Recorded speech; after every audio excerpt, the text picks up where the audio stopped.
সবাই কার্ড পাবেন এবং যাদের পাওয়ার যোগ্য তারা কোনো পয়সা করি ঘুষ দেবেন না। মাননীয় প্রধানমন্ত্রী বারবার আমাকে বগুড়ার বিষয়গুলো আলাদাভাবে দেখার জন্য বলছে। সিটি কর্পোরেশনে চূড়ান্ত উন্নয়নের জন্য মন্ত্রিপরিষদ বিভাগে আছে।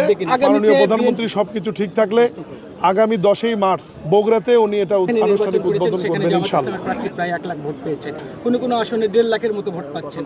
এখানে কি প্রতিবার বিএনপি সদর আসন ছেড়ে দেওয়ার জন্য এরকম কোনো প্রতিক্রিয়া হচ্ছে কিনা, বা আগামীতে বিএনপির ঘাঁটিটা অক্ষুণ্ণ থাকবে কিনা যদি সববারে এরকম বিএনপি প্রার্থী যদি তারেক রহমানের খালেদা জিয়ার মতোই যদি পদাঙ্ক অনুসরণ করেন, কি মনে করছেন আপনি?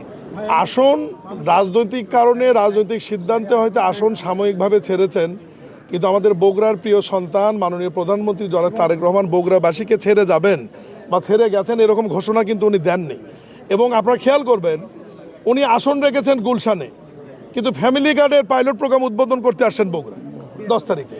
এতে তো প্রমাণিত হয় যে উনি বগুড়ার মানুষকে মনে রেখেছেন, বগুড়ার মানুষকে উনি ভালোবাসেন এবং বগুড়ার মানুষের পাশে আছে। এই কৃষক কার্ড এবং ফ্যামিলি কার্ডের ব্যাপারে কাউকে কোনো পয়সা দেবেন না, এটা সবাই পাবেন এবং ন্যায্যতার ভিত্তিতে সরকারি কর্মকর্তারা কোনো দলীয়করণ হবে না।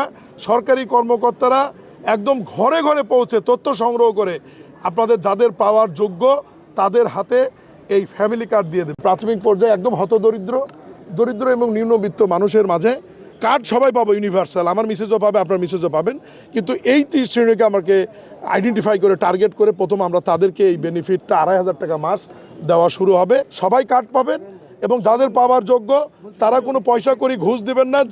একদম আমাদের ইউনো মহাদের নেতৃত্ব যে কমিটি আছে মাঠ পর্যায়ে তারা ঘরে ঘরে গিয়ে তথ্য নিয়ে আপনাদেরকে কার্ডটি পৌঁছে দেবে ইনশাআল্লাহ। সিটি কর্পোরেশনে চূড়ান্ত উন্নয়নের জন্য মন্ত্রিপরিষদ বিভাগে আছে, এটা মাননীয় প্রধানমন্ত্রীর নোটিশে আছেন। আপনাদের অস্থির হবেন না, আমি এখনই বললাম যে সরকারের বয়স 9 দিন, কার্য দিবস 7 দিন। বগুড়ার মানুষ স্বাভাবিক অস্থিরতার কারণও আছে যে বিগত 17 বছর আমরা বঞ্চিত। আপনারা নিশ্চিত থাকতে পারেন মাননীয় প্রধানমন্ত্রী বারবার আমাকে বগুড়ার বিষয়গুলো আলাদাভাবে দেখার জন্য বলছে, কিন্তু এগুলো আমরা পাবলিক করছি না, কারণ হচ্ছে যাতে মানুষের মধ্যে অন্য কিছু মনে হয়। আমরা তো বারবার বলছি যে 17 বছরের যে উন্নয়ন বঞ্চিত আমাদের বগুড়া জেলা, এই বিষয়টা যে ঘাটতি আছে এটা আমরা পর্যায়ক্রমে খুব দ্রুত সময়ের মধ্যে পূরণ করে অন্য জেলার সমমান আমরা হব ইনশাআল্লাহ। এই ছুটির দিনও মাননীয় প্রধানমন্ত্রী শনিবার অফিস করেছেন, তার মানে মোটে সরকারের কর্মদিবস হয়েছে 7 দিন। এই 7 দিনের মধ্যে অনেক যুগান্তকারী সিদ্ধান্ত আমাদের বিএনপি সরকার, মাননীয় প্রধানমন্ত্রী জনাব তারেক রহমানের সরকার, জনগণের সরকার নিয়েছে। ইতিমধ্যেই ফ্যামিলি কার্ডের খবর আপনারা পেয়েছেন যে এটি পাইলট প্রোগ্রাম হিসাবে 14টি উপজেলায় আমরা শুরু করতে যাচ্ছি ঈদের আগেই। এবং মাননীয় প্রধানমন্ত্রী সব কিছু ঠিক থাকলে আগামী 10ই মার্চ বগুড়াতে উনি এটা আনুষ্ঠানিক উদ্বোধন করবেন ইনশাআল্লাহ। এরপরে কৃষকদের জন্য যে কৃষক কার্ড এটিরও কমিটি করে দেওয়া হচ্ছে, এটাও দ্রুত শুরু হবে। ইমাম মসজিদদের বেতন বা সম্মানের যে বিষয়টা ইতিমধ্যেই মন্ত্রী পরিষদের বৈঠকে একটি আন্তঃমন্ত্রণালয়ের কমিটি করে দেওয়া হয়েছিল, সেখানে প্রাথমিক সিদ্ধান্ত হয়েছে বাংলাদেশের প্রত্যেকটি ইউনিয়নের একটি করে মসজিদ হলেও ঈদের আগে পাইলট প্রোগ্রাম হিসাবে এটা আমরা শুরু করতে যাচ্ছি।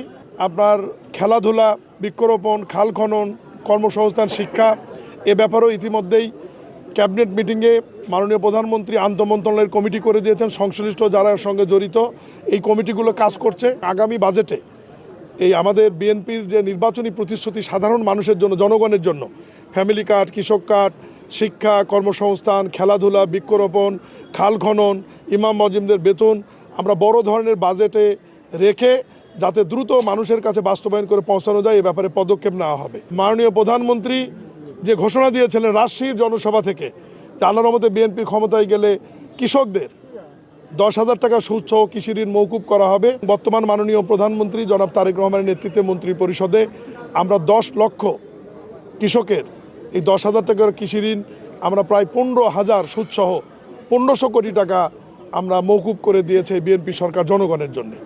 বগুড়ার বিষয়ে নতুন করে বলবার কিছু নয়, বগুড়ার স্বাভাবিক কারণে বিগত 17 বছর বঞ্চিত এবং 30 বছর পর মহান আল্লাহর কাছে শুকরিয়া আদায় করি, মাননীয় প্রধানমন্ত্রীর কাছে কৃতজ্ঞতা জানাই যে উনি বগুড়ার মানুষকে আমার মাধ্যমে একটি মন্ত্রী উপহার দিয়েছেন।